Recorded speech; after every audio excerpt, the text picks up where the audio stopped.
दिल्ली शराब घोटाला मामले में दिल्ली के मुख्यमंत्री अरविंद केजरीवाल 1 अप्रैल तक फिर से ईडी की कस्टडी में पहुंच गए हैं। आज उन्हें दिल्ली की राउज एवेन्यू कोर्ट में पेश किया गया था और 7 दिनों की ईडी ने अरविंद केजरीवाल की रिमांड मांगी थी, जिसके बाद ईडी की तरफ से कई दलीलें जो हैं कोर्ट में रखी गई। ईडी ने एक बार फिर कोर्ट को बताया कि किस तरह से आम आदमी पार्टी के जो 4 नेता हैं गोवा से जुड़े हुए जिन्हें सम्मन्स किए गए थे, उनके बयान रिकॉर्ड किए गए हैं और उनसे अरविंद केजरीवाल का आमना सामना कराना है। अरविंद केजरीवाल का एक मोबाइल फोन है जिसका पासवर्ड वो नहीं बता रहे हैं, उसका पासवर्ड उन्हें हासिल करना है। इसके अलावा आप इलेक्शन में जो एक तरीके से चंदे का पैसा था वो एक तरीके से हवाला के जरिए आया था, वो ब्लैक मनी थी और कहीं ना कहीं 100 करोड़ रुपए की घूस वाली बात भी जो है वो आज ईडी ने कोर्ट में बोली है। लेकिन ईडी का जो रिमांड नोट है हम उससे आपको बताते हैं कि आखिर क्या बड़ी चीजें जो है आज कोर्ट में ईडी ने रखी। ईडी ने अपने रिमांड नोट में कहा है कि जब अरविंद केजरीवाल को गिरफ्तार किया गया था और जब उनकी 7 दिन की रिमांड ईडी ने ली थी तो उसमें 5 दिनों तक अरविंद केजरीवाल के बयान दर्ज किए गए हैं।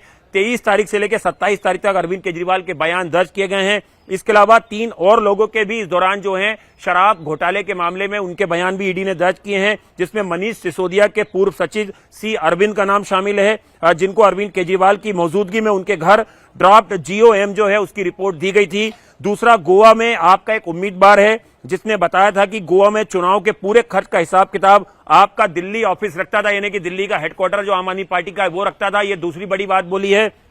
इसके अलावा यह कहा गया है कि 21 मार्च को अरविंद केजरीवाल की अरेस्टिंग के दौरान उनकी पत्नी का एक मोबाइल फोन जो है उसे ईडी ने जब्त किया है और जिसका डेटा की जो जांच है वो लगातार जारी है। केजरीवाल की 4 डिजिटल डिवाइस जो हैं वो ईडी को मिली हैं, जिनके पासवर्ड जो है वो अरविंद केजरीवाल नहीं बता रहे हैं। उनका कहना है कि वो अपने वकीलों से पूछ के बताएंगे। इसके अलावा अरविंद केजरीवाल से उनकी ITR चल अचल संपत्ति के बारे में ब्यौरा मांगा गया। उनके CM ऑफिस का विजिटर रजिस्टर मांगा गया जो वो मुहैया नहीं करा पाया। अरविंद केजरीवाल ने कहा कि इस तरह का कोई विजिटर रजिस्टर मेंटेन ही नहीं होता है। इसके अलावा CM से मिलने ऑनलाइन पोर्टल है और रजिस्ट्रेशन है, उसकी जानकारी का भी ईडी ने जो है वो ब्यौरा मांगा।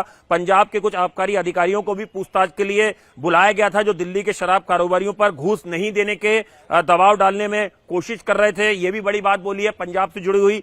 और इसके अलावा रिश्वत नहीं देने पर ऐसे कारोबारियों की फैक्ट्री बंद हो गई थी या उन्हें अपना माल पंजाब में सप्लाई नहीं करने दिया जा रहा था। ये बात भी जो है ईडी ने अपने रिमांड नोट में बोली है।